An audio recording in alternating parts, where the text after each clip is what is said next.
Hello good morning student. फिर से इस यूट्यूब चैनल पर आप लोगों का स्वागत है।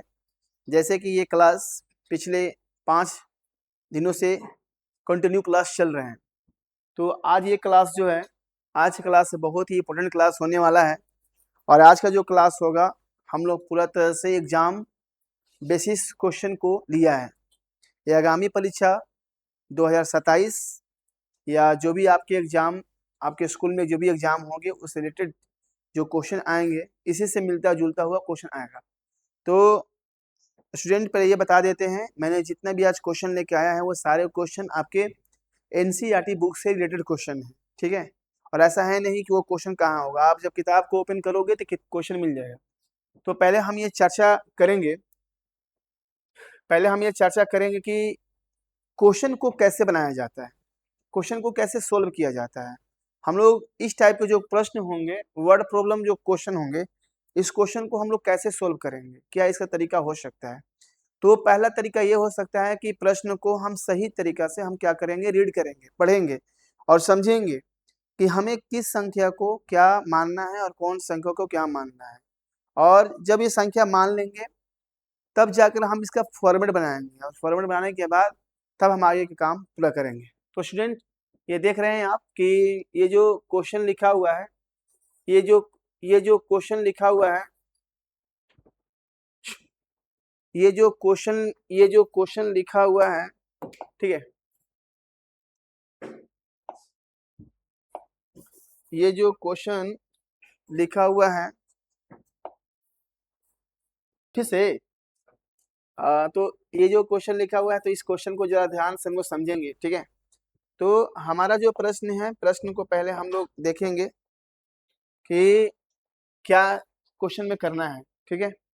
ये लिखा है दो संख्याओं का अंतर 26 है। दो संख्याओं का अंतर 26 है। तो अंतर का मतलब क्या होता है, और ये चीज समझेंगे, एक एक वर्ड समझेंगे कि हमारे पास दो संख्या है, इन दोनों संख्या का जो अंतर होगा, पहले हम पेन का कलर चेंज कर लेते हैं, ठीक है। जो पेन का कलर होता है हम चेंज कर लेते हैं। तो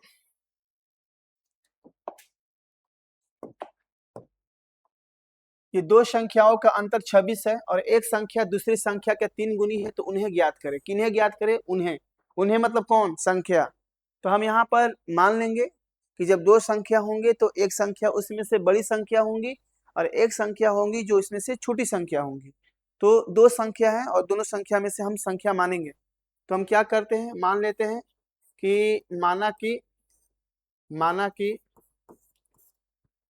माना कि पहली संख्या, जो पहली संख्या है, माना कि पहली संख्या x और दूसरी जो संख्या होगी, दूसरी संख्या क्या है? y है। अब हम आते हैं प्रश्नानुसार। क्या आते हैं? प्रश्नानुसार, अकॉर्डिंग टू क्वेश्चन, प्रश्न के अनुसार हम लोग आते हैं। तो क्वेश्चन में लिखा है दो संख्याओं का अंतर। तो अंतर का मतलब क्या होता है? माइनस। तो हमारे पास दो संख्या है, पहली संख्या और दूसरी संख्या। इन दोनों संख्या का अंतर कहे तो कितना है? 26 है। ये समीकरण क्या बन गया?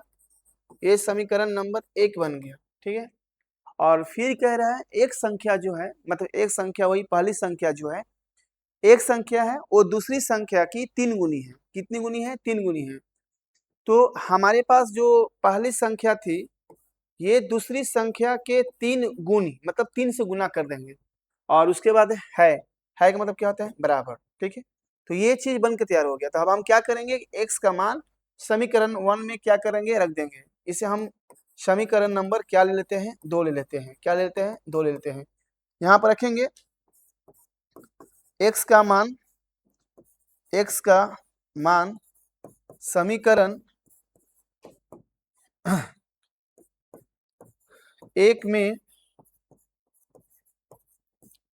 में रखने पर, समीकरण x का मान समीकरण 1 में रखने पर, तो एक क्या है? x माइनस वाई बराबर 26, और x का जो मान है वो कितना है? 3y माइनस वाई बराबर क्या है? 26। और 3y में से एक y जाएगा, कितना बचेगा 2y, और 2y बराबर क्या हुआ 26, और यहाँ पर क्या हुआ y बराबर 26 बटे में क्या 2, क्या हुआ 26 बटे में 2, तो y का जो वैल्यू आएगा, y का वैल्यू क्या आएगा 13, क्या आएगा 13, ठीक है ना, y का वैल्यू 13। तो अब हमें x का वैल्यू निकालना है, तो हम क्या करेंगे, यहाँ पर लिख लेंगे अब हमारे पास लिखा है समीकरण 2 लिख सकते हैं, अब समीकरण 2 भी लिख सकते हैं, यहाँ पर लिख लेंगे समीकरण नंबर क्या 2, समीकरण नंबर 2, समीकरण नंबर 2 कितना है, तो यहाँ पर लिखेंगे x बराबर 3y, तो x बराबर y का वैल्यू कितना है 13, तो x बराबर कितना हुआ 13 39, मतलब x का मान कितना आया 39, और y का मान कितना आया आप देख सकते हैं 13। अगर आप इस प्रश्न को चाहे तो चेक भी कर सकते हैं कि हमारा आंसर गलत है या सही है, चाहे चेक भी कर सकते हैं, ठीक है।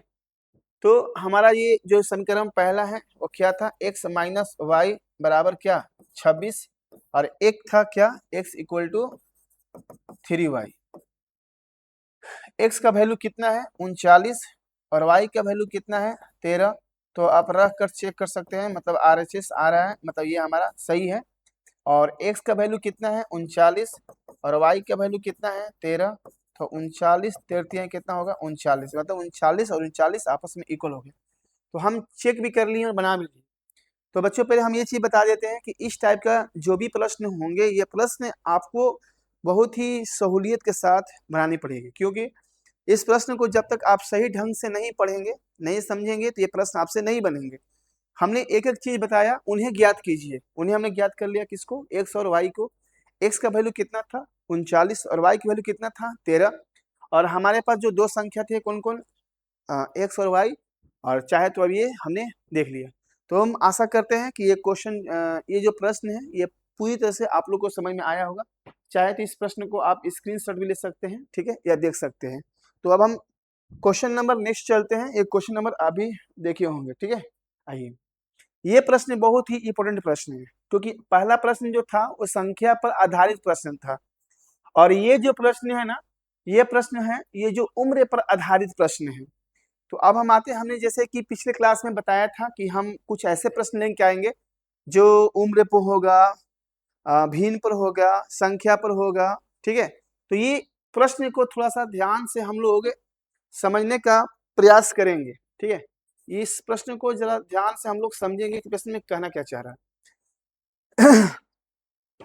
इसमें समझेंगे कि इसमें दो लोग हैं, ठीक है, इसमें दो लोग हैं, एक जैकब और उसके पुत्र, दो लोग हैं जैकब और उसके पुत्र। तो जैकब पिताजी और एक है पुत्र, तो यहाँ पर लाजमी है कि जो पिताजी का उम्र होगा पुत्र से हमेशा बड़ा होगा। तो मतलब इक्वेशन मतलब क्या होता है, समीकरण, और समीकरण जो होता है ना, मतलब एक तराजू होता है। जैसे आप दुकान पर कोई चीज खरीदने के लिए जाते हैं, तो आप देखते होंगे कि दुकानदार वाला अगर आप 1 केजी कुछ सामान लेते हैं या सब्जी आलू जो भी लेते हैं, तो 1 केजी का वो बंटवारा डालता है, और 1 केजी डालता है तब वो इक्वल होता है। अब जरा सोचो, हम ऐसे एक रफ डायग्राम बताना चाहते हैं कि मान लो कि ये इसके पिताजी हो गए, ठीक है, और ये इसके ये पुत्र हो गया, ठीक है। ये तो ऑलरेडी बड़ा है और ये ऑलरेडी छोटा है। अब ये दोनों समीकरण बैठेंगे, समीकरण मतलब दोनों अलग अलग तराजू पर बैठेंगे। तो अगर ये पिताजी हैं, ये जैकब मान लेते हैं, ये कौन सा हो गया, ये जैकब, क्या हो गया ये जैकब, और ये जो हो गया इसके क्या हो गया, ये पुत्र हो गया। तो समझने वाली बात यह है कि इस प्रश्न में किसको x माना जाए और किसको क्या माना जाए, y माना जाए, थोड़ा सा इस चीज को समझा जाएगा। और ये ध्यान दे बच्चा कि जो पिता का जो उम्र होगा ना, हमेशा पुत्र से क्या होगा, बड़ा होगा, इस चीज को आप ध्यान दीजिएगा, है ना। तो इस प्रश्न को थोड़ा सा अब हम लोग सावधानी से देखेंगे, समझेंगे। और रहा बात इसी बता देते हैं कि अगर किसी का भी उम्र बढ़ता है तो ऐसा नहीं कि उसी का उम्र बढ़ता है। इस पृथ्वी पर अगर मेरा उम्र बढ़ेगा, 5 साल के बाद अगर मेरा उम्र मान लीजिए कि 30 हो जाए, 35 हो जाए, तो सबका 5 साल बढ़ेगा। और आज से हम कहें कि 5 साल पहले चलते हैं, तो आज से 5 साल सब लोग चलेंगे। तो मतलब इसमें क्या हुआ, इसमें आप लोगों ने समझा कि जो भी हम लोग एज को मानेंगे, जो भी हमारा एज होगा वो वर्तमान उम्र में होगा। बात समझ में आ रहा है, वर्तमान उम्र को ही मानकर हम लोग रखेंगे। वर्तमान उम्र कहें तो परसेंटेज, अब हम प्रेजेंट एज मान लो कि किसी का अगर प्रेजेंट एज, पिताजी का प्रेजेंट एज मान लीजिए 30 है और उसके पुत्र का प्रेजेंट एज 60 साल है, ठीक है। अब हम कहें कि ये बताइए कि 2 साल के बाद पिताजी की उम्र कितना होगा, 32। क्या उसका बेटा या पुत्र उसका नहीं बढ़ेगा क्या, कि वो इंतजार करेगा कि पापा आप बढ़िए, आप बड़े हैं और हम छोटे हैं, तो हम नहीं, ऐसा नहीं होता है। जब उम्र बढ़ेगा तो दोनों का उम्र बढ़ेगा, इस बात को ध्यान दीजिएगा। और ये भी ध्यान दीजिएगा कि दोनों का उम्र का जो डिफरेंस होगा वो हमेशा सेम होगा। यहाँ पर आप देख रहे हैं उम्र का जो डिफरेंस है वो 23 है, यहाँ भी उम्र का जो डिफरेंस है वो क्या है, 23 है। तो इस चीज को आप ध्यान से समझिएगा। अभी हम जो क्वेश्चन बताने वाले हैं, एक छोटा सा हम क्लू समझा रहे थे, ये एक हम छोटा सा हम क्लू समझा रहे थे, ये क्वेश्चन कैसे बनेगा। आइए हम क्वेश्चन को थोड़ा सा समझाने का प्रयास करते हैं, बताने का प्रयास करते हैं कि ये क्वेश्चन कैसे बनते हैं, ठीक है। आइए जैसा समझिएगा, ठीक है। आइए, तो 5 बरस बाद, पहले हम एक एक क्वेश्चन पढ़ते हैं। 5 बरस बाद जैकब की आयु उसके पुत्र की आयु से 3 गुनी है, ठीक है, 3 गुनी हो जाएगी। अच्छा, माने इस क्वेश्चन में बोल रहा है कि आज से 5 बरस बाद जैकब कहता है अपने बेटा से कि देखो बेटा, आज से 5 साल के बाद मैं तुम्हारी उम्र का कितनी गुनी का हो जाऊंगा, 3 गुनी का हो जाऊंगा, आज से 5 साल के बाद, ठीक है। और फिर वही जैकब कह रहा है कि आज से 5 साल पहले जैकब की आयु उसके पुत्र की आयु की 7 गुनी थी। तो अब हम क्या करते हैं, तो उसकी वर्तमान आयु मानते हैं। तो मान लेते हैं, माना कि, ध्यान दीजिएगा, माना कि जैकब का माना कि जैकब का वर्तमान आयु क्या मान लेते हैं, x बरस मान लेते हैं। क्या मान लेते हैं, x बरस मान लेते हैं, ठीक है, x बरस मानते हैं, x बरस मान लेते हैं, x बरस मान लेते हैं, ठीक है। आइए, और यहां पर मान लेते हैं और उसके पुत्र की, जैकब की वर्तमान आयु मान लेते हैं और उसके पुत्र की वर्तमान आयु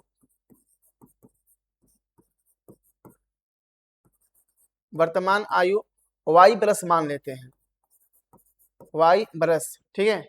अब आते हैं प्रश्न के अनुसार, प्रश्न के अनुसार आते हैं, ठीक है।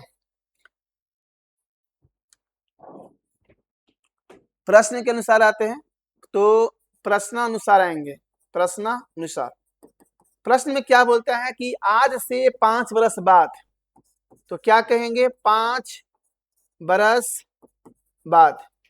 तो ये बताइए, जब पहले हम क्या करेंगे, उसके पुत्र का उसका जैकब का उम्र लिख लेंगे और यहाँ इसके पुत्र का लिख लेंगे। तो आज से 5 बरस बाद जैकब भी बढ़ेगा और आज से 5 बरस बाद उसका पुत्र भी बढ़ेगा। बोल रहा है कि आज से 5 वर्ष बाद उसके पुत्र की आयु की 3 गुनी आयु की हो जाएगी। मतलब हम जो 3 से गुना करेंगे वो 3 से हमेशा छोटा वाला में गुना करते हैं, क्योंकि अगर हम बड़ा वाला में गुना करेंगे तो जैकब ऑलरेडी और बड़ा हो जाएगा। तो हम छोटा वाला में इसलिए गुना करते हैं क्योंकि वो दोनों का बैलेंस जो है, इक्वेशन है, वो हमेशा क्या रहे, बराबर रहे। तो इसीलिए हम लोग जैकब में ना गुना करके किस में गुना करेंगे, उसके पुत्र में हम लोग क्या करते हैं, गुना करते हैं।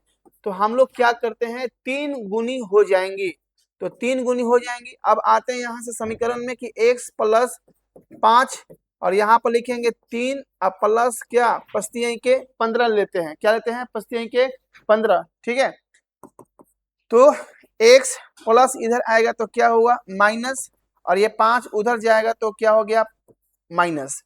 तो x माइनस क्या हो गया, 3y, और 15 में से 5 गया, कितना बचा, 10।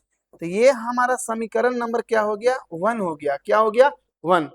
तो आप समझ सकते हैं कि हमें सिर्फ यहां से यहां तक करने में हमें इतना समीकरण को तैयार करना पड़ा, क्योंकि ये जो बच्चा ये प्रश्न है ना, ये वर्ड प्रॉब्लम प्रश्न है और इस प्रश्न में थोड़ा सा समझना पड़ता है कि ये प्रश्न कहना क्या चाह रहा है। तो ये प्रश्न जो में हमने समझ गया कि आज के 5 वर्ष बाद क्या हो गया, वो घटना है। अब आते हैं प्रश्न में 5 वर्ष पूर्व कहेगा तो पीछे की ओर चलेंगे, और पश्चात कहेगा तो बाद में आगे की ओर चलेंगे, मतलब प्लस की ओर चलेंगे, ठीक है। तो यहाँ पर लिख लेते हैं 5 बरस क्या पूर्व, पूर्व मतलब क्या होता है पहले, क्या होता है पहले, और जहां बाद आएगा हम प्लस करेंगे और जहां पूर्व आएगा क्या करेंगे माइनस करेंगे। तो क्वेश्चन क्या हुआ, ये जैकब का उम्र हुआ और उसके ये पुत्र का उम्र हुआ, ठीक है। तो 5 साल पहले जैकब भी घटेगा और 5 साल पहले उसके पुत्र का भी आयु माइनस होगा। तो ये जैकब क्या कर रहा है कि बेटा आज से 5 साल पहले जितना तुम्हारा उम्र था उससे तुम्हारे उम्र से मैं 7 गुनी का था। तो अब बताओ कि 7 गुना किस में होगा, पुत्र में या पिता में। तो पिता में नहीं कर सकते हैं, अगर पिता में करेंगे तो और हमारा जो इक्वेशन का जो वैल्यू है, इक्वेशन का जो मान है वो क्या हो जाएगा, बढ़ जाएगा। तो हम लोग पिता में नहीं करेंगे, हम लोग किस में करेंगे, पुत्र में। तो हमारा पुत्र की उम्र कितना था, y-5। तो इसमें कितना से गुना करेंगे, 7 गुनी आयु के थे। तो इसमें क्या करेंगे हम लोग, 7 से मल्टीप्लाई करेंगे, तो यहाँ हो गया। अब यहाँ पर हम गुना करते हैं x-5 और बराबर क्या करेंगे 7y-7 बचे कितना हुआ 35, कितना हुआ 35, ठीक है। अब हम यहां से करते हैं क्या, जैसा समझिएगा। तो ये प्लस इधर आएगा, क्या हुआ माइनस, और ये माइनस उधर गया तो क्या हो गया प्लस। यहाँ पर क्या हुआ x-7y और यहाँ पर क्या हो गया -30, और ये समीकरण नंबर 2 हो गया।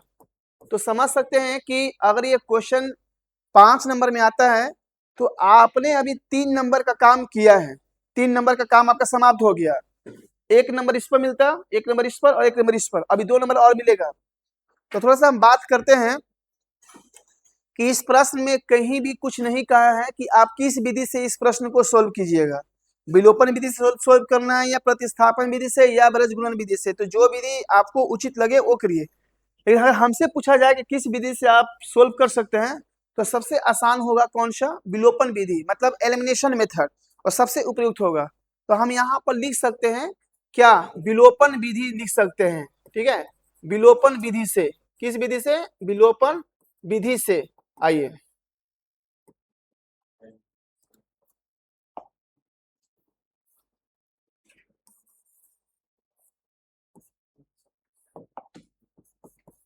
विलोपन विधि से हम कर सकते हैं, ठीक है। आइए तो हम क्या करेंगे, हमारा अब यहाँ पर समीकरण 1 और समीकरण 2 को हम क्या करते हैं, माइनस करते हैं। यहाँ पर लिख लेंगे समीकरण 1 और माइनस समीकरण 2। हमने बताया था ना कि हम जिस भी राशि को बराबर करते हैं, जिस भी राशि के गुणांक बराबर करते हैं, अगर दोनों राशि का चिन्ह जो है अगर वो समान हुआ, एक जैसा हुआ, तब तो हम क्या करेंगे, माइनस करेंगे। अगर अलग अलग हुआ तो क्या करेंगे, प्लस करेंगे, ठीक है। तो यहाँ पर क्या करेंगे हम लोग, x-3y बराबर क्या हुआ 10, और एक यहाँ है x-7y बराबर क्या -30। अब हम क्या करेंगे, माइनस करेंगे, जो प्लस था माइनस हो गया, जो माइनस था प्लस हो गया, और जो माइनस था क्या हो गया, प्लस हो गया। तो ये तो 0 हो जाएगा, और ये कितना हो जाएगा, +4y हो जाएगा, और ये कितना हो जाएगा, ये 20 हो जाएगा, क्या हो जाएगा 20। तो यहाँ 4y बराबर कितना हो गया 20। तो 4 से 20 कट जाएगा, कितने बार में कटेगा, 5 बार में। तो y का जो वैल्यू है वो कितना मिल गया 5। मतलब आप समझ सकते हैं कि जो उसके पुत्र का जो वर्तमान आयु था वो कितना था, 5 वर्ष था। अब आते हैं इस y का मान, इस y का मान या तो समीकरण 1 में रखते हैं या तो समीकरण हम लोग 2 में रखते हैं। तो ये चीज ध्यान रखना चाहिए कि जब भी आप क्वेश्चन को सोल्व कर रहे हैं तो यहाँ कोई कंडीशन नहीं है कि इस y का वैल्यू आप समीकरण 1 में रखोगे या 2 में रखोगे, जहां पर रखोगे उस वैल्यू x का वैल्यू वही मिलेगा। तो अब हम क्या करते हैं, यहाँ पर लिखते हैं y का मान समीकरण जो मतलब जहां रख सकते हैं, या तो 1 में या तो फिर 2 में, जहां पर आपको रखने से प्रश्न आसानी से सोल्व हो जाए। ऐसा नहीं है कि हम रख रहे हैं ज्यादा गुना भाग करना पड़ रहा, नहीं, ऐसा जगह रखना है कि कम गुना भाग करना पड़े, कैलकुलेशन कम करना पड़े, क्योंकि एग्जाम में जो समय होते हैं एक लिमिटेशन टाइम होता है, मतलब समय सीमा से बनाना पड़ता है। आइए y का मान समीकरण 1 में क्या करने पर, रखने पर, समीकरण 1 में रखने पर। तो समीकरण 1 क्या है, यहाँ पर रखेंगे x माइनस 3y बराबर क्या है 10 है। तो y का मान हम रख रहे हैं, ध्यान दीजिएगा किसका मान रख रहे हैं, y का मान। तो यहाँ पर रख लेंगे 10, यहाँ पर x पस्ती है कितना हो जाएगा 15 और ये हुआ 10, तो x बराबर 10 प्लस 15 तो कितना हुआ 25 और y का वैल्यू कितना हुआ 5। ठीक है, तो ये जो प्रश्न है जरा इस प्रश्न को आप समझिएगा कि हमारा जो बनाया हुआ क्वेश्चन है ये गलत है सही है, तो चाहे तो आप यहाँ से चेक कर सकते हैं। ठीक है, तो हमारा क्या हुआ कि जैकब का जो उम्र था कितना आया 25 बरस, कितना आया 25 बरस आया। वहां पर ईयर लिख देते हैं, क्या लिखते हैं ईयर, ये मतलब वर्ष। हम 5 नहीं छोड़ सकते हैं, क्या 5 सेंटीमीटर 5 किलोमीटर क्या 5, तो 5 छोड़ेंगे तो दिक्कत हो जाएगा, क्योंकि हम 5 के साथ लिखेंगे 25 बरस, 5 बरस है ना, ईयर भी लिखेंगे तो सही है। ये लास्ट में लिखना यूनिट जरूरी होता है, अगर आप यूनिट छोड़ते हैं तो थोड़ा सा नंबर कटने का चांस होता है, क्योंकि नंबर काटने वाला कहीं भी कुछ दिखाकर आपका नंबर काट सकता है। ठीक है, तो हम आते हैं समीकरण नंबर 1, तो ध्यान दीजिएगा ये कितना है हम, अच्छा ठीक है हम फिर से लिख देते हैं, अगर आपको संशय है तो हम इसको फिर से हम लिख देते हैं। ठीक है, आइए तो हम यहाँ क्या लिखते हैं, यहाँ पर लिख देते हैं x और 15 बराबर 10 और x बराबर 10 प्लस 15 और x बराबर कितना हुआ 25, तो मतलब x बराबर क्या 25, मतलब x की वैल्यू क्या हो जाएगा 25 बरस। ठीक है, और y का जो हो जाएगा कितना हो जाएगा 5 बरस। तो ध्यान दीजिएगा 5 बरस। अब हम चेक करते हैं, चेक कर लेते हैं, हम चेक कर लेंगे समीकरण 1 में रख के इसका वैल्यू हम लोग क्या कर लेंगे चेक कर लेंगे। ठीक है, तो यहाँ पर क्या है x माइनस 3y बराबर क्या है 10 है, तो x का वैल्यू हमारा कितना मिला था 25 बरस मिला था, और y का वैल्यू कितना मिला था 5 बरस मिला था, तो 3 गुने कितना हुआ 5। अब हम चेक करते हैं कि हमारा आंसर जो है वो 10 सही या गलत है। ठीक है, तो 25 पचती है कि 15, 25 में से 10 गया, सॉरी यहाँ पर कितना होगा,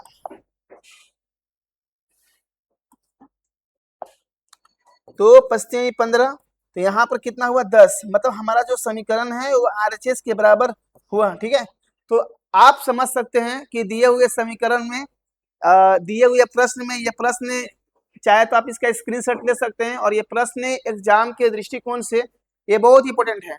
तो पहले आपको ये समझना पड़ेगा कि इसका मार्किंग स्कीम, इसमें कितना नंबर कहाँ कहाँ से मिलता है, तो ये भी आपको जानकारी होना चाहिए। तो हम बता देते हैं, आपने जो शुरू में लेट किया है इसका 1 नंबर होगा, आपने ये 2 समीकरण तैयार किया है ये 2 नंबर होगा, और ये जो कैलकुलेशन जो तैयार किया है ये भी 2 नंबर होगा, मतलब 2 2 4 और 4 कितना हुआ 5 हुआ। तो बच्चों हम विश्वास करते हैं, आशा है कि अगर ये क्वेश्चन एनसीईआरटी का है, अगर ये क्वेश्चन आपको न समझ में आए तो आप इस चैनल को, आप इस टॉपिक को चाहे तो रिकेप करके बार बार देख सकते हैं। तो हम नेक्स्ट प्रश्न पर चलते हैं, और इससे इसका जो पिछला जो प्रश्न है ये भी प्रश्न आपका बना हुआ है, ये पीडीएफ के तौर पर आपके टेलीग्राम चैनल पर चला जाएगा। तो अब हम क्वेश्चन नंबर नेक्स्ट चलते हैं, और ये क्वेश्चन बहुत ही इंपॉर्टेंट क्वेश्चन है। तो पहला प्रश्न जो था वो संख्या पर आधारित प्रश्न था, दूसरा प्रश्न था वो उम्र पर आधारित प्रश्न था, लेकिन ये जो प्रश्न है आप पूरा बिहार बोर्ड का जितना भी एग्जाम हुआ है अभी तक मैथ से रिलेटेड क्वेश्चन, आप देखिएगा ये क्वेश्चन 5 से 6 बार 7 बार 10 बार मैक्सिमम मान सकते हैं, 10 बार दोनों पाली मिलाकर 10 बार ये क्वेश्चन रन किया हुआ है। तो मैंने वही क्वेश्चन लिया है, ऐसा नहीं है कि मैंने क्वेश्चन फालतू क्वेश्चन लेकर मैं सॉल्व कर रहा हूँ, वही क्वेश्चन लिया हूँ जो आपके आगामी परीक्षा में, आगामी परीक्षा के दृष्टिकोण से बहुत ही इंपॉर्टेंट है। आइए इस प्रश्न को थोड़ा समझने का प्रयास करते हैं। ठीक है, ये प्रश्न क्या है, 2 अंकों की एक संख्या, आपके पास 2 अंकों की संख्या है, तो पहले ये जानना होगा कि 2 अंक कहाँ शुरू होता है 10 और कहाँ खत्म होगा 99। इसके बीच में ये जितना भी हम संख्या लिखेंगे, जितना भी संख्या लिखेंगे सारी 2 अंक की संख्या है। तो प्रश्न में क्या कह रहा है कि 2 अंकों की एक संख्या, आपको 2 अंक की संख्या लिखना है, लेकिन ध्यान रहे उनके अंकों का योग कितना होना चाहिए? 9 होना चाहिए। तो आइए, एक तो 45 हो गया, 45 को एक 54 हो गया, एक 36 हो गया, और एक क्या हो गया? 63 हो गया, एक क्या हो गया? 18 हो गया, एक क्या हो गया? 81 हो गया, एक क्या हो गया? 27 हो गया, एक कितना हो गया? 72 हो गया। तो बच्चा जरा ध्यान समझना, ये 2 अंक की संख्या है, इकाई दहाई इकाई दहाई, 1 2 3 4 5 6 7 8। ध्यान रहे कि इनके दोनों अंकों को आप योग करोगे ना, दोनों अंकों को योग मतलब योग करेंगे तो इसका रिजल्ट हमेशा 9 आएगा। लेकिन हमारे पास समस्या ये है कि हमको कैसे पता चलेगा कि इसका आंसर यही होगा? 72 होगा, 27 होगा, 81 होगा, 54 होगा, 63 होगा, 36 होगा, 45 होगा, क्या होगा? तो पहले समझने दो, हमने क्या बोला कि आपको जब तक क्वेश्चन पढ़ने का तरीका नहीं पता होगा और क्वेश्चन कैसे बनाया जाता है ये भी पता नहीं होगा, तो आप ला के बना कर रख लेंगे, वो रटा रटाया रहेगा, एग्जाम में जाओगे फिर भूलोगे, काम खत्म। आइए, 2 अंकों की संख्या के अंकों का योग 9 है। मेरे पास इतना संभावना बना। क्या मैथ संभावना से बनता है? क्या नहीं। सोचने से बनता है? क्या नहीं। कलम चलाना पड़ता है, कलम चलाने से मैथ बनता है। आइए, तो पहले हम इन सब का लिमिट करते हैं। तो आप बताइए ये 45 कैसे बना होगा? तो 45 दो तरीका से बना होगा, इकाई मतलब 1 और दहाई मतलब इसमें 10 ले गुना हुआ होगा, तब तो 45 बना होगा ना। 40 से 5 45। तो अब हमको समझ में आ गया कि जो इकाई अंक होगा, जो जो इकाई अंक होगा, जो इकाई अंक होगा, जो इकाई अंक होगा उसको x माना जाए और जो दहाई अंक होगा उसको y माना जाए। तो ये जो प्रक्रिया था, क्या ये क्वेश्चन बन गया? आपको क्या लगता है क्वेश्चन बन गया? नहीं, ये क्वेश्चन को समझाया जा रहा था, क्वेश्चन के फॉर्मेट को समझाया जा रहा था कि हम क्या माने, हम क्या माने और क्या लें क्वेश्चन को। ठीक है, तो आइए हम क्वेश्चन को देखते हैं, ये क्वेश्चन कैसे बनता है, ये क्वेश्चन को कैसे बनाते हैं, आप इसको थोड़ा सा ध्यान से देखिएगा। ठीक है, आइए।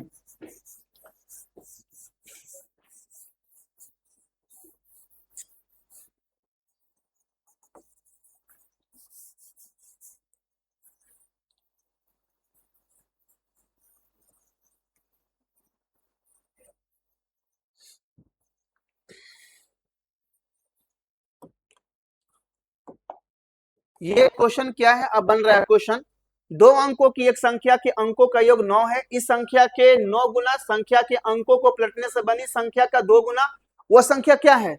कौन सी संख्या? किस संख्या के बारे में बात कर रहा है पता है आपको? इस संख्या के बारे में बात कर रहा है, ये 2 अंकों की संख्या। तो मान लेंगे, माना कि 2 अंकों की संख्या, माना कि 2 अंकों की संख्या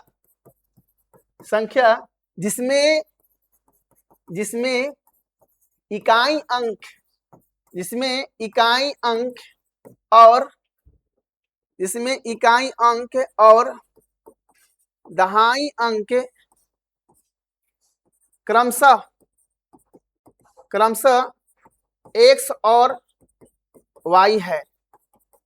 मान लिया हमारा नंबर आधा नंबर मिल गया या 1 नंबर भी मिल सकता है। ठीक है, 2 अंकों की संख्या जिसमें से इकाई अंक x दहाई अंक y क्रमशः मतलब लगातार है। तो जरा हम प्रश्न से आते हैं, ये प्रश्नानुसार बन के, प्रश्नानुसार 2 अंकों की एक संख्या, दो अंकों की एक संख्या। तो पहले हम एक काम करेंगे कि पहले 2 अंक की एक संख्या बनाएंगे। ठीक है, यहां पर 2 अंक की एक संख्या बनाएंगे, 2 अंकों की 2 अंकों की संख्या। तो इसमें हमारा इकाई अंक कितना था? x और दहाई अंक कितना था? y। तो 10y प्लस x, ये 2 अंकों की संख्या हो गया। हमारा 2 अंक जो भी आएगा, x का वैल्यू y का वैल्यू जो भी आएगा वहां रखेंगे और 2 अंक मिल जाएगा। कैसे? मान लीजिए कि अगर x का वैल्यू 2 आया, y का वैल्यू 7 आया, तो 2 अंक बन गया क्या? नहीं, 2 अंक का फॉर्मेट ये रहा 10y प्लस x का वैल्यू 2, y के वैल्यू कितना? 7, 10 7 70, 70 और 2 72, तब हमारा जाके आंसर आएगा। तो अभी ये फॉर्मेट तैयार हो रहा है, ये 2 अंकों की संख्या का फॉर्मेट है बच्चा, जरा ध्यान से समझिएगा आप लोग, ठीक है। तो ऐसा नहीं है कि ये क्वेश्चन बन गया, ये क्वेश्चन बहुत समय लेगा अभी, ठीक है। तो अब ये क्वेश्चन बोला कि संख्या के अंकों के पलटने पर बनी संख्या। आइए, दो अंकों के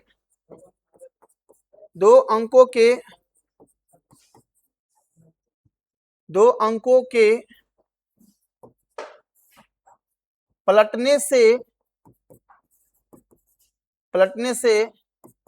बने अंकों की 2 अंक की संख्या। अच्छा ये बताइए, हमारे पास अगर 72 होगा, इसका अंक पलटेंगे तो जो इकाई था वो क्या बन जाएगा, दहाई, और जो दहाई था वो क्या बन जाएगा, इकाई। मतलब जो इकाई अंक था वो क्या बन जाएगा, दहाई, और जो दहाई था वो क्या बन जाएगा, इकाई, ठीक है। तो इस चीज को ध्यान दीजिएगा आप लोग, ठीक है। आइए अब हमारा क्वेश्चन बनेगा यहां से प्रश्नानुसार। ये क्वेश्चन क्या बोल रहा है, 2 अंकों की एक संख्या, ये 2 अंकों की संख्या है, इसमें 2 अंक है, x और y और x और y है, इनके अंकों का योग कितना है, 9 है। तो हमारे पास एक संख्या, 2 संख्या में अंकों, पहला अंक कितना था, x, और दूसरा अंक कितना था, y, इन दोनों अंकों का योग कितना है, 9। तो ये तो समीकरण नंबर 1 बनकर तैयार हो गया, क्योंकि देखो है के बाद दूसरा समीकरण बनेगा, और है से जो पहले वाला लाइन है ये पहला समीकरण बन गया। हमको थोड़ा इस क्वेश्चन को ध्यान समझना पड़ेगा कि इस संख्या का 9 गुना, कौन संख्या का 9 गुना, जो हमारे पास संख्या दिया है इस संख्या का 9 गुना। आइए, हमारे पास जो पहले से संख्या था इस संख्या का कितना गुना, 9 गुना, ठीक है। इस संख्या का 9 गुना, संख्या के अंकों के पलटने पर बनी संख्या।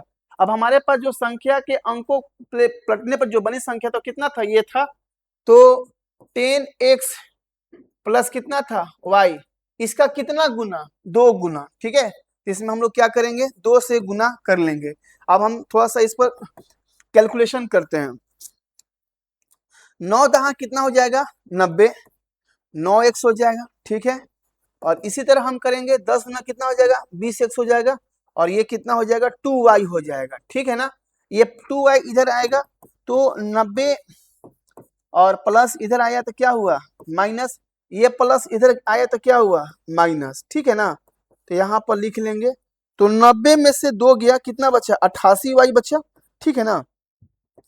और 20 में से 9 गया, कितना बचा, 11x, 11 से कट गया कितने बार में, 8 बार में। तो यहाँ पर जो हमें फॉर्मेट पता चला कि x बराबर कितना हुआ, 8y। तो ये समीकरण नंबर बन के कितना हो गया, 2 हो गया, कितना हो गया, 2 हो गया। आइए सॉल्व करते हैं।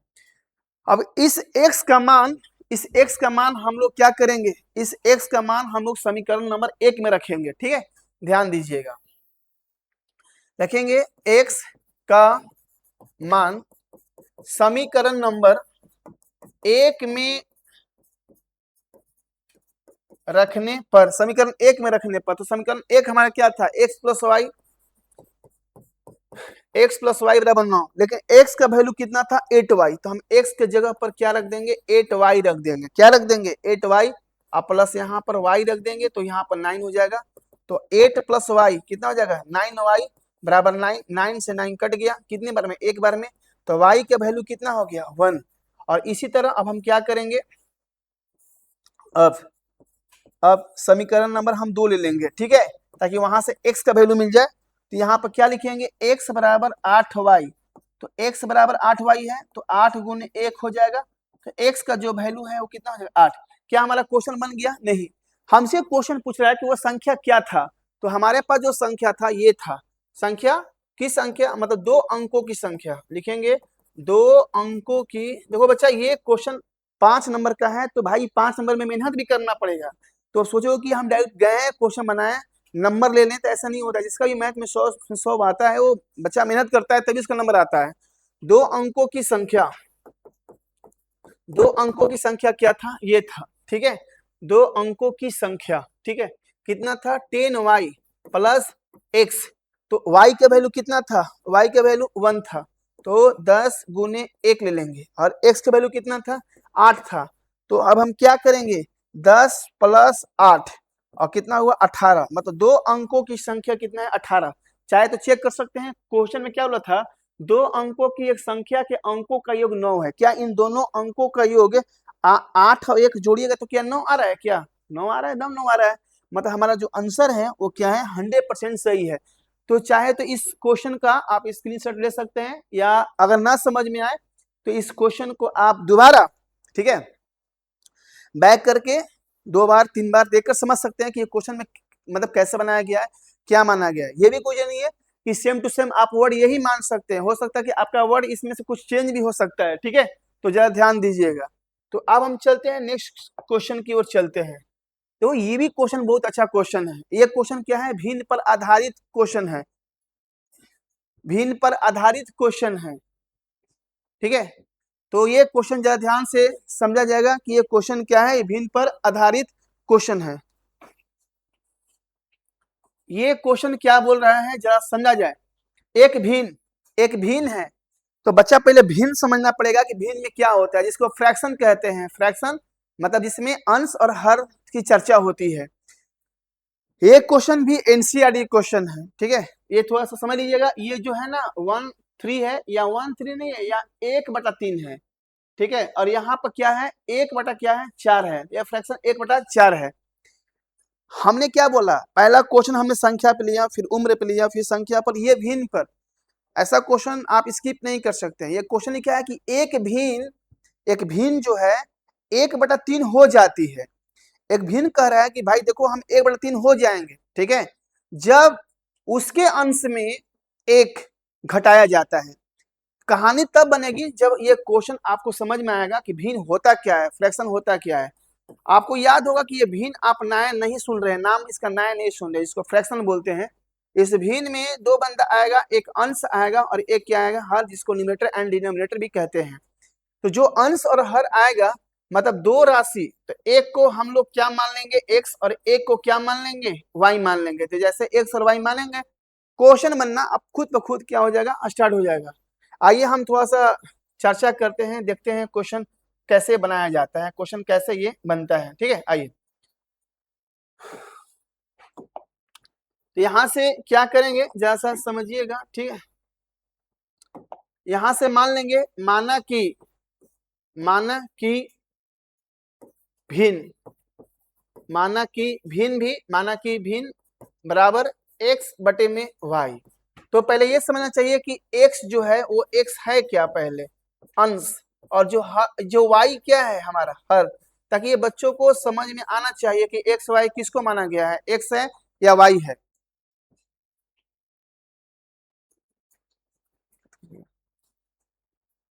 तो ये हमने मान लिया, वो भिन्न ज्ञात कीजिए, माना कि भिन्न बराबर है x/y, अंश बटे में हर है।